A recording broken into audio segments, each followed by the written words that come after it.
This is Cast of Wonders, the young adult fiction podcast featuring stories of the fantastic. Welcome. I'm Catherine Inskip, your co-editor and occasional host. Episode 370 for August the 18th, 2019. Our story today is Breaking by Maya Chabra. This story is a Cast of Wonders original. Maya Chabra has had poems in Mythic Delirium, Abyss and Apex, and Liminality, among other venues, and short fiction in Anathema, Spec from the Margins.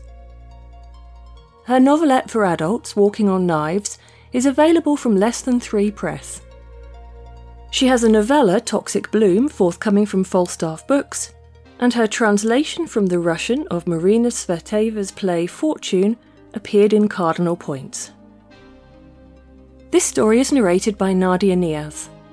Nadia Niaz is a writer, editor and academic who teaches creative writing to everyone from preschoolers to postgraduates. She's a member of the West Writers Group and the founder of the Australian Multilingual Writing Project. When she's not working with words, she's either lifting heavy things or dancing. A quick content warning. This story deals with themes of terminal illness, grief and child mortality. And now we've a tale to tell.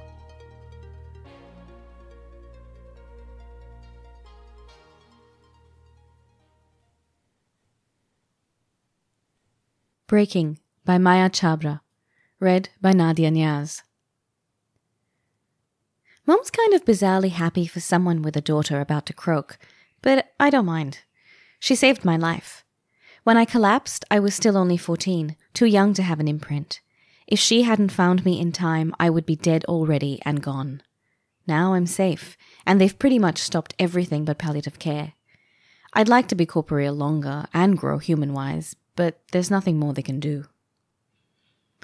I turned 15 2 weeks ago, just 4 days after I entered the ward again. They backed me up as soon as midnight struck on the fastest clock in the building. We're Catholics. The whole family converted from Hinduism back in America when I was 6, and not really supposed to stick around after, not when there's heaven out there. But in practice, it doesn't work that way. Most Catholics get imprints done, same as everyone else, because computer immortality is a certainty and faith is a leap. Anyway, Mom did the best anyone could have done. The machine that demonstrated my neural maturity was her idea. She brought it in the ambulance. She's a bioengineer and amazingly clever. Today she brought me real food. Khichdi, a bland mix of rice and dal, but I'm starving. Even sick person food is better here in Delhi than anything back home. Mom sent over the doctor's file when I had my mouth full. That's an old trick from when I was 12 and first diagnosed with cancer and badgered everyone for every bit of info and explanation. Not really needful now, and it almost made me cough, which wouldn't have stopped for hours if I had. I shut my eyes and swallowed, which took more time than it used to, and read. Only a few weeks? Be brave, Sarita. It's only for a little while, and then you'll wake up full of energy again, better than even before you got sick. Your cousin Nikhil wants to see you. Do you feel up to it? Why is he coming all the way over here? Mom's smile faded. You know why, Sarita.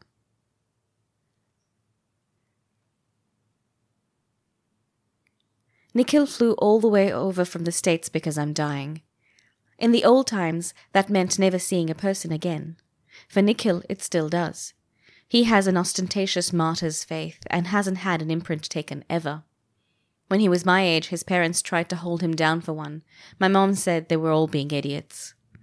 Anyway, Nikhil's going to heaven when he dies, and for once, he wasn't a jerk about it. He didn't even tell me how sorry he was that we'd be parted in the afterlife, just joked that I was very brave for someone faced with spending all her future with the ancestors. Nikhil was actually awfully sweet yesterday. I want you to remember that if they don't have time to do another backup before I go and you're missing the last few days. That's why I'm saving this thought diary for you. For me, I mean, when I wake up on a computer with no cancer for the first time in years, meeting the ancestors in a whole new way. When I come back, even if I'm missing a tiny blip, I want to remember how much I hate him. It's easier to be brave now that I'm 15 and the threat of oblivion's past, but it's still a lot easier to get cold brave or a religious nutcase, I guess, for doing like Nikhil and walking around all pleased with your courage and independence, and what does he know about dying anyway? It's easy to say you don't want to stay on Earth forever when you've always had years and years of body time ahead.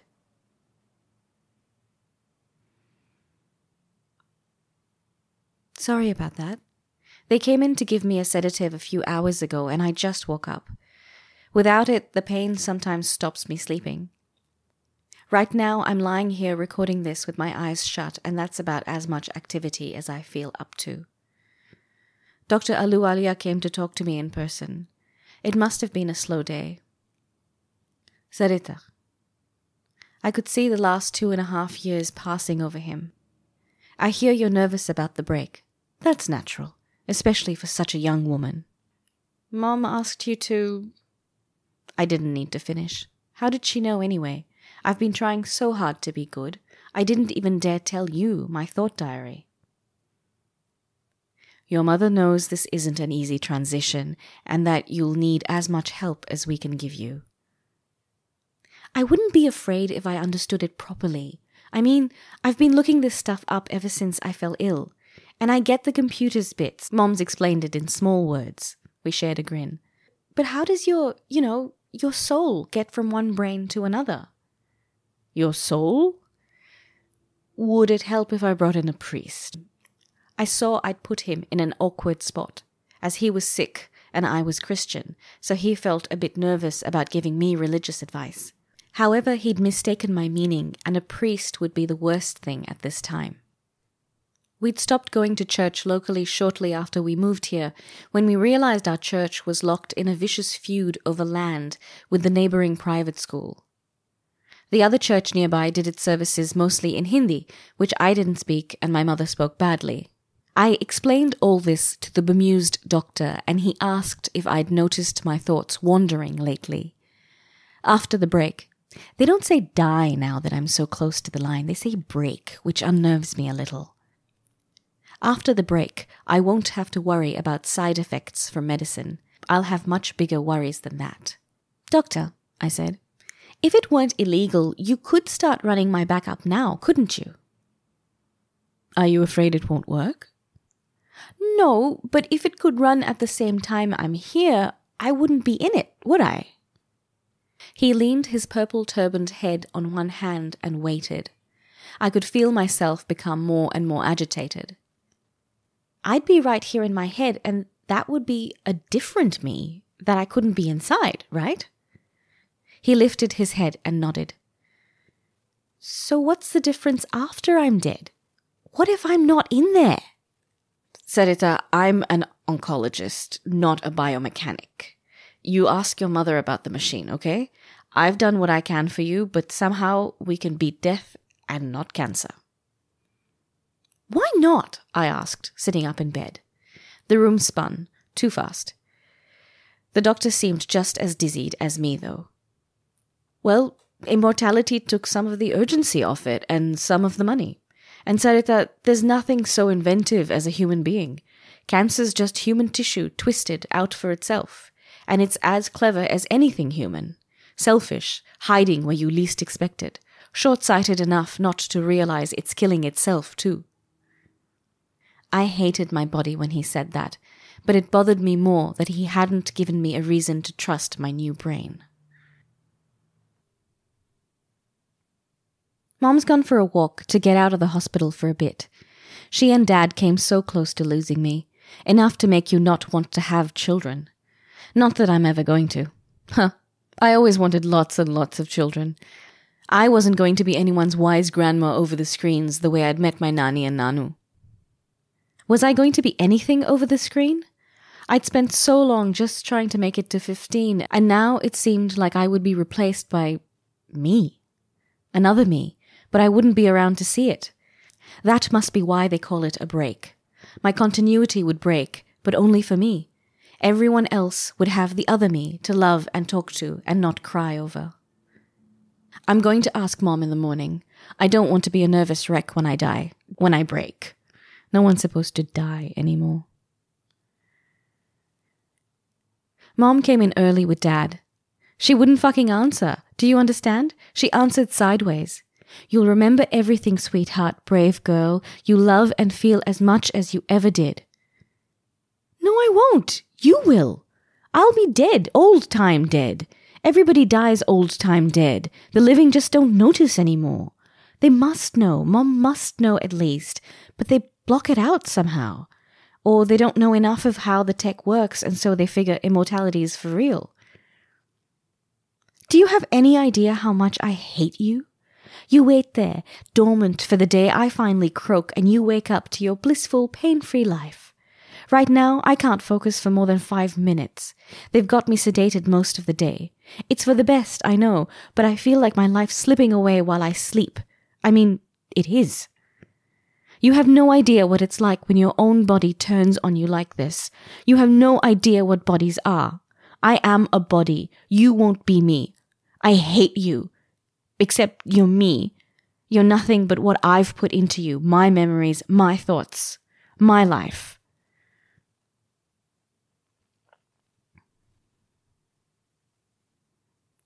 I asked them not to sedate me today. Without the sedative, I couldn't sleep at all. I hurt too much. That was part of the plan.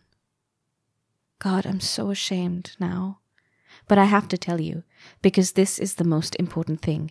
This is the thing you can't lose at the break. Mom taught me everything about backups. When the cancer came back, I was fascinated by them. They were my future.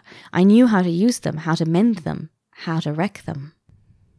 I wheeled my IV along with me, guided by the tiny light of my backup, fluttering on, off, across the darkened room. I had a rupee coin clutched in my other hand, sweat slick. I took the backup down from its shelf and brought it back to bed with me. It buzzed a little, a thrumming sound, and it was warm. I clutched it to my stomach like a hot water bottle. I was always cold now.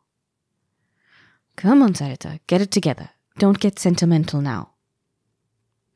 I pulled it away from my body and used the rupee coin to prise it open, just like my mother had taught me. I moved aside clumps of wires, searching for the plastic-encased heart, the chips on which my data was encoded. Panic bubbled up as I couldn't find it. What if it was all a lie and they hadn't taken my imprint after all? My hands searched wildly, feeling their way in the dark. I felt smooth plastic, a little pouch with wires running in and out. My breathing returned to normal. Just a little panic. Normal when you go against society this way. Normal when you know you're going to die. Tears streamed down my face. I was on the verge of sobbing, but held back as much as I could. I didn't have the strength to be torn apart by breathless sobs for the next hour or so, which was what would happen if I wasn't careful. I was doing what God wanted me to, but that's not why I was doing it. Still, I prayed over that little heart right before I smashed it. Taking the IV out of my arm as carefully as I could in the dark, I closed my hands around the light metal stand. I stood up so fast my head spun and battered that little bit of plastic, with the metal pole until it cracked open and the chips were exposed. I was on the floor feeling for them when the door cracked open. Sarita, are you all right? Dr. Ahluwalia turned on the light and I shut my eyes against the burning. They already hurt from crying. I knew you were up to something when you refused the sedative, he said gently, coming towards me. Now the tears came in earnest, and I couldn't breathe, but my hands still searched out the chips and clutched them. Dr. Ahluwalia couldn't get there fast enough to stop me from breaking them if I wanted to. Sarita, stop! Think of what you're doing! I have thought about it, I shrieked, with a rage that surprised me. I've thought about nothing else. It's a lie. It's all a lie. I'm going to die and no one will care because they'll still have me, but I won't have me. I'll be dead. You're not a child anymore. That's why you can do a backup. I wish I'd known earlier. I wish you'd told me. I wish you'd had to hold me down like Nikhil. None of you want to see. You're not a child, he said, sharp enough to cut through my rant. It's not you they did the backup for. Silence, except for my shuddering, painful sobs. The backup is for your parents. Do you want them to lose you entirely? Sarita, we don't do the backups for immortality. That's a fool's dream, and anyone who's looked into it closely knows it. But what harm is there in leaving some comfort to our loved ones? The sobs continued, but I was listening. It won't be you who wakes up, though the new you won't know that. She will, I thought. I've left something for her to know by. But will you be brave and pretend for your parents? They know, but they don't want to frighten you. If we all pretend, we can avoid the kind of scenes that made the old-time dying so awful. It would be more honest to have those awful scenes, but he knelt by me and cupped his hands, and I dropped the still intact chips into them. And gradually, they'll forget she's not you. I nodded through my sobs. Part of me wanted them to grieve for me forever, to never stop thinking of me and missing me, the real me. But I thought of my cousin's parents trying to hold him down, their fear, and if my imprint would bring my parents comfort, if the not me on a screen gentled the pain any, how could I be so selfish as to want to destroy it? I was dead either way. Dr. Ahluwalia held me close to him for a moment, then reinserted the IV into my arm and took the chips to be put in a new machine. My parents haven't found out about that night. I don't think they will. I don't have that long now. But you'll know. And you'll know what you have to do. What I would do. I want to tell them the truth. About what I feel, about what I fear. That I'm terrified, that I love them, that I'm okay. But truth rips everything up and is proud of the destruction. Better to lie. It's only for a few more days. Is it courage or cowardice that we won't face reality? I don't know. All I know is I'm not Nikhil. I can't trust the hearts of my loved ones to God's mercy and wash my hands of it. I have to do what I can. And so will you.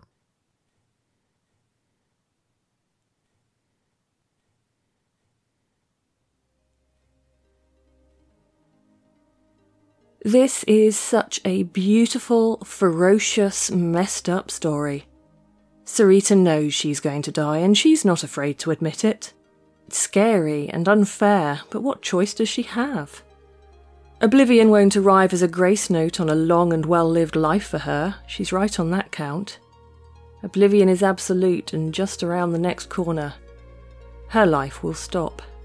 Her continuity will finish. But everyone around her, everyone who loves her and knows that she's dying, they love her too much to lose her. They'll fight to keep a version of her alive. They don't want to scare her, but what they really don't want is to scare themselves. And this is where the story punches me right in the guts. Her family aren't there for her. They aren't seeing, aren't sharing the finality of her death. Sarita can play along, can make the sacrifice of sparing them some of the grief of her passing.